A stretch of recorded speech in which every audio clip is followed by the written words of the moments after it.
الرحمن الرحیم زیبن سزیبی آپ سے ایشین نیوز پر آپ سے مخاطب ہوں،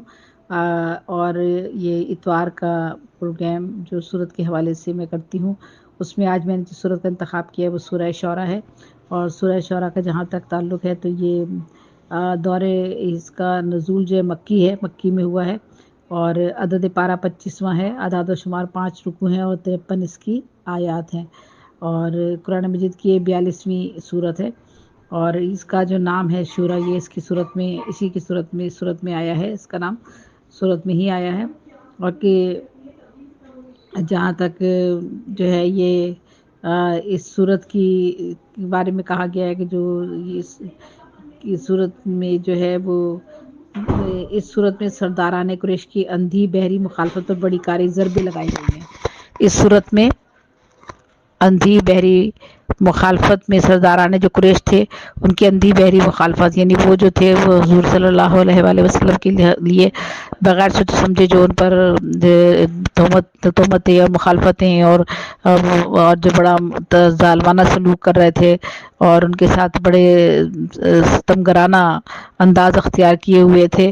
تو طنز و تیر و طنز کی بارشیں ان پہ برساتے تھے، ان لوگوں کو جو ہے ان کے خلاف مخالفت پر بڑی کاری ضربیں لگائی گئی ہیں اس صورت میں، اور تاکہ مکہ معظمہ سے گرد و پیش کے علاقے جو کسی کے اندر بھی اخلاقی شرافت اور معقولیت کی کوئی حص باقی ہو تو وہ جان لے کہ قوم کے بڑے لوگ کس قدر بےجا طریقے سے محمد صلی اللہ علیہ وآلہ وسلم کی مخالفت کر رہے ہیں، اور ان کے مقابلے میں آپ کی بات کتنی سنجیدہ ہے، آپ کا موقف کتنا معقول ہے، آپ کا رویہ کیسا شریفانہ ہے۔ اس تنبیہ کے بعد یہ صورت نازل کی گئی جس نے تفہیم کا حق ادا کر دیا اور ایسے دلنشین انداز میں دعوت محمدی کی حقیقت سمجھائی جس کا اثر قبول نہ کرنا کسی ایسے شخص کے بس میں نہ تھا جو حق پسندی کا کچھ بھی مادہ اپنے اندر رکھتا ہو اور جہالیت کی گمراہیوں کے عشق میں بالکل اندھا نہ ہو چکا ہو۔ جہاں تک اس کے مضمون اور موضوع کا تعلق ہے تو اس بات کا آغاز اس طرح کیا گیا ہے کہ تم لوگ ہمارے نبی کی پیش کردہ باتوں پر کیا چیمک گوئیاں کرتے پھر رہے ہو، یہ باتیں کوئی نئی یا پرانی نرالی نہیں ہیں، نہ یہی کوئی نادر واقعہ ہے جو تاریخ میں پہلی ہی مرتبہ پیش آیا ہو کہ یہ ایک شخص پر خدا کی طرف سے وحی آئے اور اسے بنی نوع انسان کی رہنمائی کے لیے ہدایت دی جائیں۔ ایسی ہی وحی اس طرح کی ہدایات کے ساتھ اللہ تعالیٰ نے اس سے پہلے انبیاء اسلام پر سے پیدر پہ بھیجتے رہے ہیں، اور نرالی چنبے کی قابل بات یہ نہیں کہ آسمان و زمین کے مالک کو معبود اور حاکم مانا جائے، بلکہ یہ ہے کہ اس کے بندے ہو کر اس کی خدائی میں رہتے ہوئے کسی دوسرے کی خداوندی تسلیم کی جائے۔ تم توحید پیش کرنے والے پر بگڑ رہے ہو، حالانکہ مالک کائنات کے ساتھ جو شرک تم کر رہے ہو وہ ایسا جرم عظیم ہے کہ آسمان اس پر پھٹ پڑے تو کچھ بعید نہیں۔ تمہاری جسارت پر فرشتے حیران ہیں اور ہر وقت ڈر رہے ہیں کتنا معلوم کب تم پر خدا کا غضب ٹوٹ پڑے۔ اس کے بعد لوگوں کو بتایا گیا کہ نبوت پر کس شخص کا مقرر کیا جانا اور اس شخص کا اپنے آپ کو نبی کی حیثیت سے پیش کرنا یہ معنی نہیں رکھتا کہ وہ خلق خدا کی قسمتوں کا مالک بنا دیا گیا ہے، اور وہ اسی دعوے کے ساتھ وہ میدان میں آیا ہے۔ قسمتیں تو اللہ نے اپنے ہی ہاتھ میں رکھی ہیں، نبی صرف غافلوں کو چوکانے اور بھٹکے ہوئوں کا راستہ بتانے آیا ہے۔ جس کی بات نہ ماننے والوں کا محاسبہ کرنا اور انہیں عذاب دینا یا نہ دینا اللہ کا اپنا کام ہے، یہ کام نبی کے سپرد نہیں کر دیا گیا، لہٰذا اسے غلط فہمی کو اپنے دماغ سے نکال دو کہ نبی اس طرح کے کسی دعوے کے ساتھ آیا ہے جسے دعوے دار تمہارے ہاں کے نام نہاد مذہبی پیشوا اور پیر و فقیر کیا کرتے ہیں کہ جو ان کی بات نہ مانے، ان کی شان میں گستاخی کرے، وہ اسے جلا کر بھسم کر دیں گے۔ اس سلسلے میں لوگوں کو یہ بھی بتایا گیا ہے کہ نبی تمہاری بدخواہی کے لیے نہیں آیا، بلکہ وہ تو ایک خیر خواہ ہے جو تمہیں خبردار کر رہا ہے جس راہ پر تم جا رہے ہو اس میں تمہاری اپنی ہی تباہی ہے۔ پھر اس مسئلے کی حقیقت سمجھائی گئی ہے کہ اللہ نے سارے انسانوں کو پیدائشی طور پر راست رو کیوں نہ بنا دیا اور یہ مجال اختلاف کیوں رکھی جس کی وجہ سے لوگ فکر و عمل کے ہر الٹے سیدھے راستے پر چل پڑتے ہیں۔ بتایا گیا کہ اس چیز کی بدولت تو یہ امکان پیدا ہوا ہے کہ انسان اللہ کی اس رحمت پر خاص کو پا سکے جو دوسری بھی اختیار مخلوقات کے لیے نہیں ہے، بلکہ صرف اسی اختیار مخلوق کے لیے ہے جو جبلی طور پر نہیں شعوری طور پر اپنے اختیار سے اللہ کو اپنا ولی بنائے۔ یہ روش جو انسان اختیار کرتا ہے اسے اللہ تعالیٰ سہارا دے کر، اس کی رہنمائی کر کے، اسے حسن عمل کی توفیق دے کر اپنی رحمت خاص میں داخل کر لیتا ہے، اور جو انسان اپنے اختیار کو غلط استعمال کر کے اس کو ولی بناتا ہے جو در حقیقت ولی نہیں ہیں اور نہیں ہو سکتے، وہ اس رحمت سے محروم ہو جاتے ہیں۔ اس مسئلے میں یہ بھی بتایا گیا ہے کہ انسان کا اور ساری مخلوقات کا ولی حقیقت میں اللہ تعالیٰ ہی ہے، دوسرے نہ حقیقت میں ولی ہیں، نہ ان میں طاقت ہے کہ ولایت کا حق ادا کر سکیں۔ انسان کی کامیابی کا مدار اسی پر ہے کہ وہ اپنے لیے اپنے اختیار سے ولی کا انتخاب کرنے میں غلطی نہ کرے اور اسی کو اپنا ولی بنائے جو در حقیقت ولی ہے۔ اس کے بعد یہ بتایا گیا ہے کہ جس دین کو محمد صلی اللہ علیہ وآلہ وسلم پیش کر رہے ہیں وہ حقیقت میں کیا ہے۔ اس کی اولین بنیاد یہ ہے کہ اللہ تعالیٰ چونکہ کائنات اور انسان کا خالق، مالک اور ولی حقیقی ہے، اس لیے وہی انسان کا حاکم ہے اور اس کا یہ حق ہے کہ وہ انسان کو دین اور شریعت، اعتقاد و عمل کا نظام دے اور انسانی اختلافات کا فیصلہ کر کے بتائے کہ حق کیا ہے اور ناحق کیا ہے۔ دوسرے کسی بستی کو انسان کے لیے شارع یعنی لا گیور بننے کا سرے سے حق ہی نہیں ہے۔ بالفاظ دیگر فطری حاکمیت کی طرف تشریعی حاکمیت بھی اللہ کے لیے مخصوص ہے، انسان یا کوئی غیر اللہ اس کی حاکمیت کا حامل نہیں ہو سکتا، اور اگر کوئی شخص اللہ کی اس حاکمیت کو نہیں مانتا تو اس کا اللہ کی محض فطری حاکمیت کو ماننا لا حاصل ہے۔ اس بنیاد پر اللہ تعالیٰ نے ابتدا سے انسان کے لیے ایک دین مقرر کیا ہے، وہی ایک دین تھا جو ہر زمانے میں تمام انبیاء کو دیا جاتا رہا، کیونکہ کوئی نبی بھی اپنے کسی الگ مذہب کا بانی نہیں تھا۔ وہی ایک دین اول روز سے نسل انسانی کے لیے اللہ تعالیٰ کی طرف سے مقرر ہوتا رہا اور سارے انبیاء علیہ السلام اس کے پیرو اور دائی رہے۔ وہ دین کبھی محض مان کر بیٹھ جانے کے لیے نہیں بھیجا گیا، بلکہ ہمیشہ اس غرض کے لیے بھیجا گیا کہ زمین پر وہی قائم اور رائج رہے اور نافذ رہے۔ اللہ کے ملک میں اللہ کے دین کے سوا کسی اور کے ساختہ و برداختہ دین کا سکہ چلے۔ انبیاء علیہ السلام اس دین کے محض تبلیغ پر نہیں بلکہ اس کے قائم کرنے کی خدمت میں مامور کیے گئے ہیں۔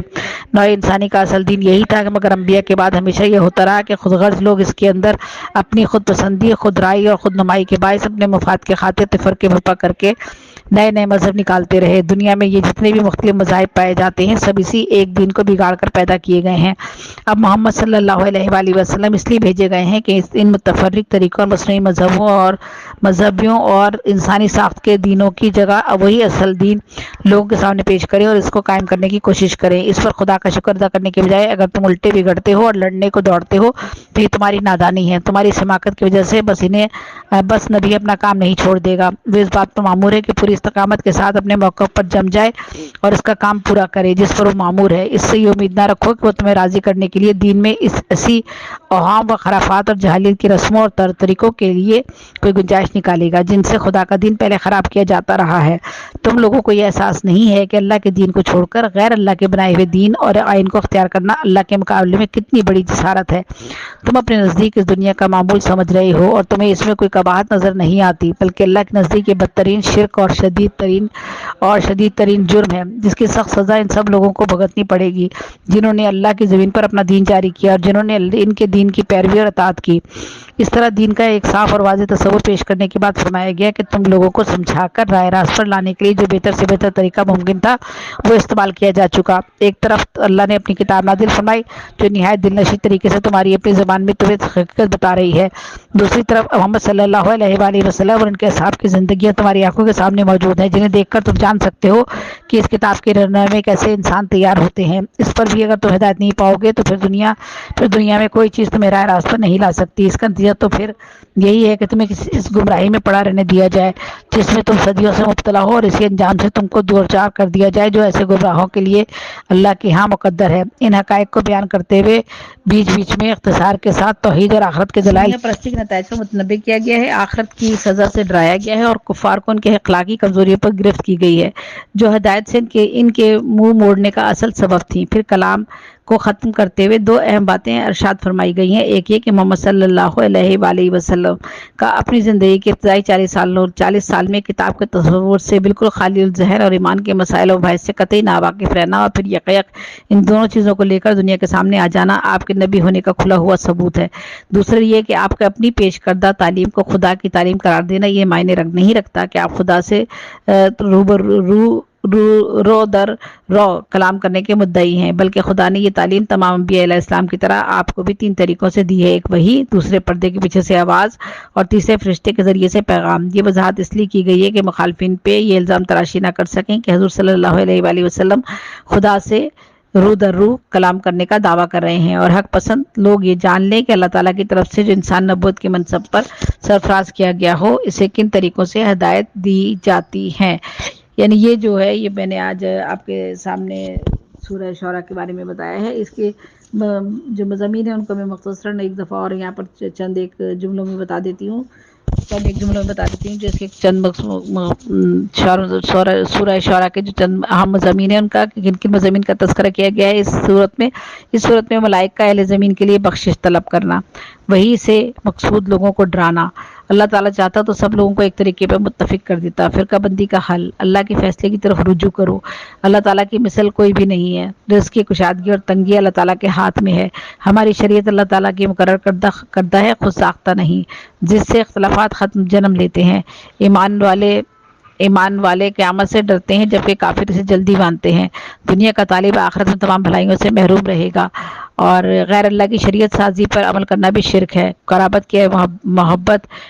کی محبت کے علاوہ میں تم سے کچھ نہیں مانگتا. اللہ تعالیٰ کے چند افعال کا بیان. رزق کی ہر قسم کی فراوانی کرنے سے فسادات کی بھرمار ہوتی ہے. مخلوق کو کائنات میں پھیلانا اور پھر سے جمع کرنا اللہ ہی کا کام ہے. ہر مصیبت کا باعث تمہارے کرتوت ہیں. دائمی نعمتوں کے حقدار لوگوں کے اوصاف کا تذکرہ. بیٹے دینا یا بانجھ رکھنا اللہ ہی کا کام ہے. وحی الہی کے مختلف انداز. اے نبی، ایک وقت تھا کہ تجھے کتاب پر ایمان کا کچھ علم نہ تھا، لیکن پھر تجھے یہ علم دیا گیا. تو یہ میں نے آج سورہ شعراء آپ سب کے سامنے بیان کی ہے اور کوشش کی ہے کہ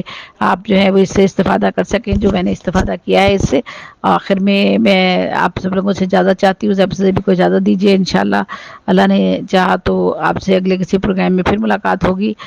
شیرمان صاحب کا بہت بہت شکریہ جن کے توسط سے میں یہ پروگرام آپ لوگوں تک پہنچاتی ہوں. اور آج میں نے سورہ شعراء جو ہے وہ آپ لوگوں تک پہنچائی ہے. اللہ تعالیٰ ہم سب کو حفظ و امان میں رکھے. آمین ثم آمین.